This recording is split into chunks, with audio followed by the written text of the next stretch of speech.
Pooh Shiesty just ended his rap career. Didn't he just get out, y'all? I mean, what the fuck be going on with y'all artists or with y'all people? I mean, social media has got to have taken a hold on y'all, because a lot of y'all ain't even focusing in on what's going on. Y'all don't got the tunnel vision, you dig? And it's sad that this young male has sat here and gave up his freedom, you know, just to go right back to where he just came from. Let's dive into it. Y'all know what time it is. Y'all know what it is. It's Lavelle, the female pipe popper. It's pimpin' time. And this what we gonna dig into, and this what we gonna talk about on this show. We talking about a lot of things that nobody gonna talk about. In the LGBT, and they already been talking about. News that you can use, better keep your ass in tune. Get some popcorn for the show. Let me introduce you to It's Pimpin' Time. It's Pimpin' Time. It's Pimpin' Time. Let's dive on into it. But before we do, make sure y'all like, share, subscribe, hit the notification bell. Again, like, share, and subscribe. Y'all see, wherever it's at, it might be over here, it might be over there.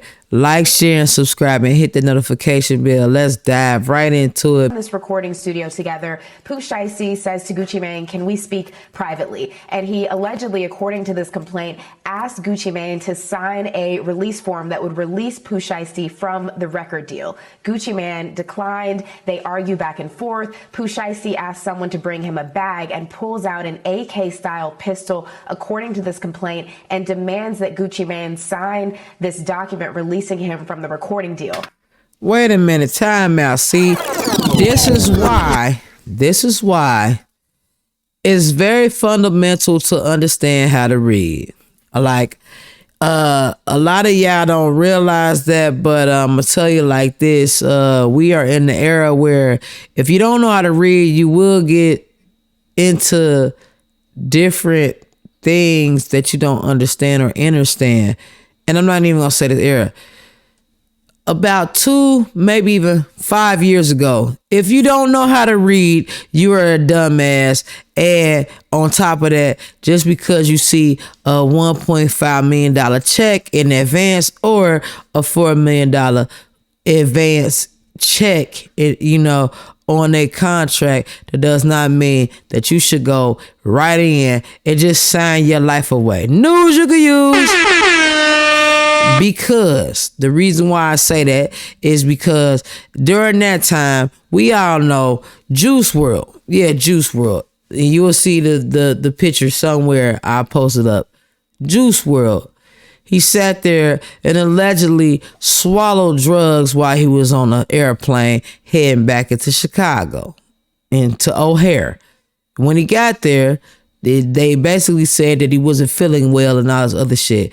He had all his drugs in his system. Something had busted open inside of him. And of course, he OD'd and he died. With that being said, we don't understand and understand or know the reason of why that happened with him. But at the same time, he got a $4.5 million or $4.1 million contract.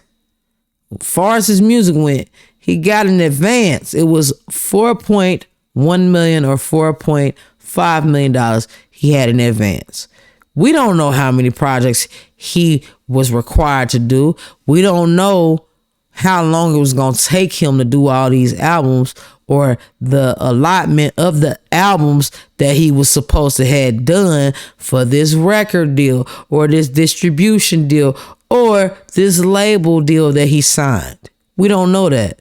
So the same thing goes with Pooh Shiesty. We don't know what type of record deal or what label deal he had with Gucci Mane. And with that being said, obviously something went left. It was disarray. It was some type of misunderstanding When he got out, he might have plotted it way before he got out. It could have been a week before, after he done got out, or it could have been months before he got out. He realized that the 360 deal that he signed was bullshit. News you could use. So with that being said, he decided that he was going to retaliate and get out of the goddamn contract. I mean, what our artists do y'all know wants to stay within the contract in the confinements of having to be prepared or having a finished product of what they are asking for, or not even asking, demanding. We don't know what Gucci Mane was demanding up out of Pooh Shiesty when it came to the deal that he signed as far as the singles or albums that he was required to drop. We don't know. I'm just putting a little sprinkle, out there to y'all. Y'all go do your own research and homework on that. I'm gonna let the rest of the clip play, but at the same time, I'm putting paint where I can give a fuck what you think. So let's get back to it, because I'm just about to, let y'all know what it is. News you could use. After that document is signed, then he goes on, Pooh Shiesty, to steal Gucci Mane's wedding ring, other jewelry, his wallet. Not the wedding ring. The small group of individuals goes back out into the larger group that's in that recording studio. And apparently all 8 of the other men who were with Pooh Shiesty pull out guns and began demanding property from Gucci Mane and the men who were with them. So we're talking about Louis Vuitton bags, Rolexes, cash, wallets. There's even physical altercations where there are photos of people with scratches. At one point, the complaint says that there was a man who had a gun put to his head, and they believed that they were all going to be executed, but they were allowed to leave eventually. And then this investigation took place where you have all of this surveillance video in and around the recording studio, the hotels, the rental cars that were booked. And you also had some of these people posting the stolen goods on social media. But what's more, Pooh Shiesty was, according to this complaint, under home detention. So there's electronic evidence that he was at that recording studio when he should not have been. He should have been at home. So obviously these arrests were made. We know that 8. So this is the fucked up part about it. Come here. So you mean to tell me Pooh Shiesty wasn't even at the scene, or you're saying that when this allegedly happened, the people that was involved, they did the crime, and Pooh Shiesty was not even nowhere near where they was at? He may have been in the vicinity of the city. He may have been, notified on what was going on, but he wasn't at the scene? I mean, what? What's going on here? News you could use. I'm not getting this shit now. So, what y'all think in the comment section? Drop y'all comments on this shit. I mean, I'm not understanding this shit right now. Pimpin' ain't understanding this. Maybe it's because I'm a little tired or I'm a little parched. One of the two, but it's not making any sense to me. Let's continue. Of the 9 men were arrested and have been charged with all 9 of them, though, charged with kidnapping and robbery. Pooh Shiesty and a few other people were arrested, including his own father. This sounds like something that kind of happens in the 90s, and I want to give a shout out to Tariq Nasheed. He brought that up. But there was a problem with Pooh Shiesty. Social media turns every crime into a self-snitching operation. You see, the feds, even with this Pooh Shiesty case, they said basically they use social media posts along with all types of surveillance and electronic monitoring, stuff like that. All of that is their evidence. I told you. These dudes get online. And also there's cameras everywhere now. In the 90s, you didn't have all that. There were fewer cameras. You didn't have any digital records of stuff. No automated logs, none of that stuff. Now today, in every studio, every parking lot, every hallway, condo, gas station, there's cameras everywhere. You can't do nothing. And they said that in this Pooh Shiesty case, the surveillance footage, that was part of what helped build their case. So that whole you do something and it's gonna stay in the room. That ain't happening. And your phones are witnesses at this point. Now, the problem with this is that it's all bad. Number one, you decide that you want to basically pull out a gun on Gucci Mane and his people. Then you want him to sign out of his contract. Then you rob him. Then you start posting the jewelry on social media that you robbed him, pretty much letting everybody else know that you robbed him. And to be honest, this situation, as far as him being robbed at gunpoint, it was all over the hip hop community. Now the feds got it. And then now people are saying that Gucci Mane is snitching. Gucci Mane need to stop snitching. How the fuck is he snitching? Man. And this is just real, honest, the truth. And I wish people would just stop being stupid. Nobody needs to snitch on anybody when you're out here telling on yourself. Like, I really wish people would say Gucci Mane snitching, Gucci Mane telling on him, telling on the people. Number one, there was a white dude that was in there, a recording engineer. They saw it. You got other people that was there that saw it. You got video evidence. You got his phone being pinged. You have all of this.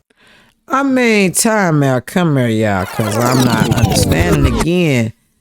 How the hell is Gucci Mane snitching on old boy, on player? How the fuck did he snitch? I mean, if you're not the only one in the studio and you got two other people, maybe three, you might have security, you may have the person who is the housekeeping of the building, and then you got the engineer that's in there. And you might have another engineer that might be a co-producer or producer of such. These people don't know shit about what the fuck you've been doing. Don't have a clue of where you came from, where you're on your way to, who about to come to the studio, unless you inquire it to them and you let them know, like, hey, this person and this person gonna come. I got 3 people coming. It's a male and 2 females, or it's 2 males and 1 female. That's all the security gonna know. That's all the co-producer, if it's a co-producer in there, is gonna know. The engineer don't care about too much of anything. The engineer just want to know who all working on this track that we getting done or that we about to get ready to do. That's all the engineer job is. So with that being said, how could Gucci snitch if you got 2 to 3 other people in this studio that's witnessing this shit happening? Like, y'all gotta stop letting yourself get on the internet and just saying any old thing based off of y'all hear something or y'all see it on Google and y'all instantly respond to it, or y'all instantly make TikToks to it, or you instantly go on Snapchat about it, or you instantly try to go on Facebook Live about it. You haven't even analyzed the whole picture, the bigger picture of what the hell is going on. Like, think about it. He got out. He sat there and dropped, a record or 2? One of those records had hit over 10 million views right after he got out. They gave him either his YouTube plaque, or they gave him a plaque for, the most played artist within 24 hours, 48 hours, what may have you. So it's like, then after that, we in April now, but after that, he decides, I want out of my deal. I want out of my 360 deal. And he decides, I'm going to have my folks meet up with him at the recording studio where I'm supposed to be at. I'm having them meet up with him and shit like that. And I'm going to demand to him, even though they keep saying allegedly he was on, not even in the area, not even in the city. And this shit still went on. And yet, y'all saying that Gucci Mane snitched. Man, get the fuck on up out of here. News you can use. Get out of here with that shit. Please go do y'all homework. Drop your comment on this information that I'm dropping, because pimping told you so, or pimping is letting you know. And like I always say, ain't no simping over here, it's pimping over here. And I'm out. Like I told you, I'm giving you news you can use. So go do your homework. And stop acting like y'all slow. And stop acting like y'all don't want to read, because the time is now and the time is near. We too far into the future for you guys not to know how to read, and for you women to not want to read and actually comprehend on what the fuck is going on around you.